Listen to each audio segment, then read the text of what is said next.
दोस्तों, ज़िंदगी में हर कोई महान बनना चाहता है, लेकिन क्या आप जानते हैं महानता सिर्फ़ उन्हीं को मिलती है जो कठिनाइयों को सहन करना जानते हैं। बहुत साल पहले एक गांव में एक मूर्तिकार रहता था। उसे मंदिर के लिए भगवान विष्णु की प्रतिमा बनाने का आदेश मिला। वह जंगल गया और वहां से दो बड़े-बड़े पत्थर चुनकर लाया। मूर्तिकार ने पहले पत्थर पर हथौड़ी चलाई। ठक ठक की आवाज़ गूंजी और कुछ ही समय के बाद पत्थर जो है वो चटक गया। मूर्तिकार ने सोचा, शायद ये किसी काम के लायक नहीं। उसने पत्थर को यूं ही किनारे फेंक दिया। अब उसने दूसरे पत्थर को उठाया, उसमें हथौड़ी चलाई, छेनी चलाई और फिर उस पत्थर पर घाव पड़ते गए।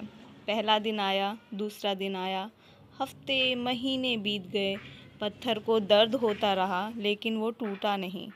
हर चोट के साथ उसका आकार बदलता जा रहा था। धीरे धीरे उसमें भगवान की छवि उभरने लगी। मूर्तिकार सुबह से शाम तक मेहनत करता और पत्थर चुपचाप सब सहता रहता। कई महीनों के बाद वही पत्थर एक दिव्य प्रतिमा बन गया। जब प्रतिमा मंदिर में स्थापित हुई तो पूरा गांव झूम उठा। लोगों ने कहा, वाह, ये मूर्ति तो जैसे भगवान स्वयं उतर आए हों। वहीं जो पहला पत्थर था उसे मंदिर की सीढ़ियों में लगा दिया गया ताकि लोग उस पर पैर रखकर ऊपर जा सके।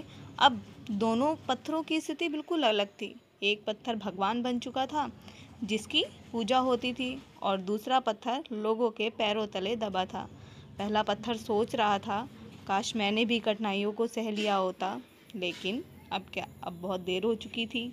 दोस्तों, यही ज़िंदगी का सच है। जो कठिनाइयों से भागते हैं, लोग उन पर पैर रखकर यूं ही आगे निकल जाते हैं और जो मुश्किलों को सह लेते हैं, भगवान की तरह पूजे जाते हैं।